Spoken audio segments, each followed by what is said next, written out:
Hello everyone, আমি সহেলি আপনাদের সাথে আমি আমার মেয়েকে নিয়ে চলে এসেছি। আজকে আমি ওকে নতুন খাবার খাওয়াবো। আমাদেরও কি রোজ একই খাবার ভালো লাগে বলো? তাই ওকে আমি আজকে মুড়ি দেব। প্রথমে মিক্সিতে গুঁড়ো করে নিয়েছি, তারপর গরম জল বা দুধ দিয়ে খাওয়াতে পারো। তো আমি ওটাই করেছি, গরম জলে গুলিয়ে নিয়েছি। তো প্রথম তো তাই দেখছি খায় কি খায় না। চলো তাহলে।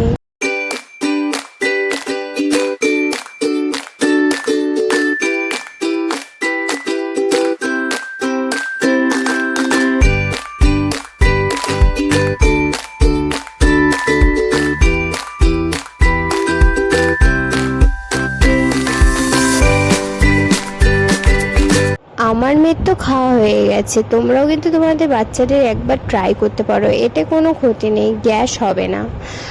আর আমার মেয়ের তো ভালোই লেগেছে মনে হয়। তোমাদের কেমন লাগে আমাকে প্লিজ কমেন্টে জানিও। আর আমার কাছ থেকে নতুন আরও ভিডিও পেতে হলে আমার চ্যানেলটি সাবস্ক্রাইব করে রেখে দাও।